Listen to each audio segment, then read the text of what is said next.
go to my 7 lessons learned. We've done this now for a decade. We've done loads of companies, and each time it's still a learning process. But there are some key learnings. One of them is that crowds are actually positive. If you look at when people, we did a research project with a guy, a professor who is from Leuven, who's now in Harvard, and we looked at all the data from 50 discussions. Are people talking in an enabling way? Are people talking in a blocking way? Now, the classical theory in change says people are against change, and they have to go through this whole curve of resistance and suddenly become engaged at the end. That's the typical theory. Now, what actually turned out is that people are not against change. 70% of what they were saying in our dialogues was enabling. So if you engage them, people are not against change, but they're against bad change. So they will tell you what to do better. The other thing is people if you listen especially in big organizations, it's all about consistency. It's consistency in this transformation between the rationale of the transformation, the emotion, the heart of the transformation, the behaviors that you see, the role modeling that they see, and the practicalities of the transformations, the capabilities, whatever they have. So consistency, a crowd is very tough on consistency. If they see things are not consistent, that's what's coming up systematically. One of the things is that not everyone is doing crowdsourcing in corporate. You need a bit of guts there, because you're every time coming up with unexpected things, and you need to be able to manage that, and you need to be able to stand up for that. And so there's a whole learning curve there. Other thing is that what we see is people say, oh, you have to make very clever choices on when you crowdsource. First of all, the first most important thing is why are you doing it? What do you want to get out of it? What do you want to source? What is valuable? Then who is the crowd that has that information? Not everyone can give you that information. You have to think about that. And then what are you doing with that crowd? Because when you crowdsource, you're actually having impact. And you have to think very cleverly on that. And are you willing to follow up? Now, engagement is key, and I think I talked about it before. One of the things which is very important, crowds are very sensitive on that, is respect. Yeah, if you don't want to respect, if you consider people objects, don't crowdsource. If you consider people subjects that actually are making your transformation happen, yes, crowdsource. It's a very important thing. There's many pitfalls. At the moment, I think there are thousands of management books on the stupidities and the pitfalls, and psychology and economy and management all came together, and we now know when people can be dumb, and it can happen. So you have to actually very cleverly organize that. You can create dumb crowds. And one of the graphs there is that if people do not have knowledge or experience in which they can meet each other, it's not going to happen. And in crowdsourcing, you actually give the other parts of your in the Synthetron, you give each other the right to evaluate ideas. Now, if they're not competent, it will not generate. It will generate the lowest common denominator, and that's not what you want. You want the highest common insight. Crowdsourcing is a new competence. Sean talked about it. It's not about the platform. It's really a skill that needs to be developed.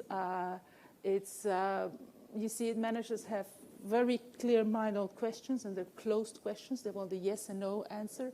That's not where the value is. The value is actually in the dialogue and finding out where the nuances are.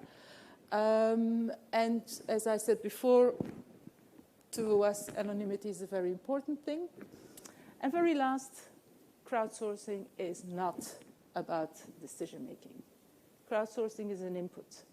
And crowdsourcing, be it in citizens and government, be it in organizations, it's not a decision-making tool. It's an input tool. And it's an engagement tool. And for some people, engagement is more important. And for others, the input is more important. And you have to think about where the value is. These speak for itself, the do's and don'ts. Don't get it wrong. Be careful on that. The other side of the coin is actually get it right, and it's a bit of a mirror picture, this.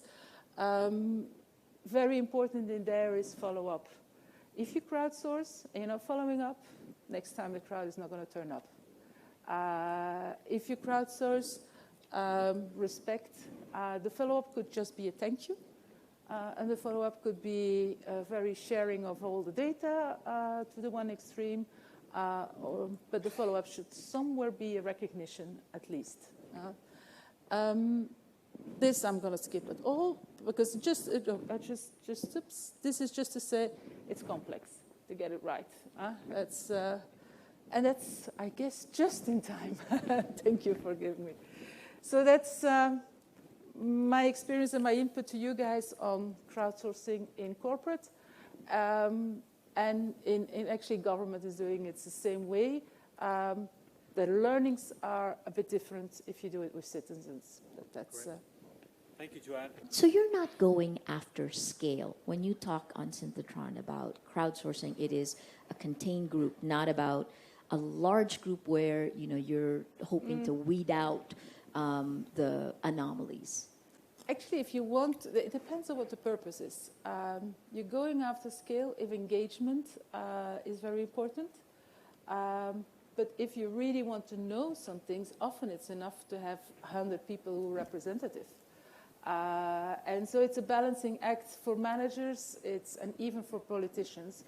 The number is very sexy. Yeah, so they all go for 1,000. And I must say, we have had very few clients who actually managed to get 1,000 people on 1 hour present, even citizens. We did it. We had it a couple of times. But scale is sexy, but scale is not necessary. Scale is giving an engagement value and an openness. Oh, I can be part of that. Employees enjoy this as hell because they really feel they're listened to. They really feel they can contribute. But it's not necessary if you just want to get the information. When you're running the surveys or you're getting the input from the crowd, are you doing this over multiple times so that it's just a one-time thing? It's a one-time, real-time, 1 hour. So it's like a real mass interview, brainstorm type of moment. And it's really interactive, so it's lean forward. People are sitting there, you interact. If you're actually not active, the system will flag and say, hey, we notice you're not active. We're putting you at the side for the moment. Just notify when we're joining again. We believe strongly in that. We tried even longer time. At a certain moment, people get disengaged. If you have 1 hour, especially in corporate, that's in citizens, you use 1.5 hours. But people work in 1 hour, and 1 hour of full concentration you will get. If you will get longer, it's a different process. Now, what I think important is that in 1 hour, you foster a lot of fast thinking and less slow thinking. So we actually, we create spaces of pause, or where we say pause button, silence. Nobody can write anything, you have to think now. Because otherwise you're just running. A follow-on question, in the change management process, though, is there, this may be over months that you're making a change in a company. So would you be taking input from the crowd as you go through those changes? Yeah, you actually, in the beginning, you actually try to engage and find out the need for change and the sense of urgency and what kind of arguments that are out there to help you sell the change and engage on the right change. Once you launch it, you just want to test, we say in French, did the mayonnaise take? I mean, are people picking up? Are they aligned and engaged? And then actually you go for progress review once you're further on, and you actually change the type of dialogues that you foster. Great.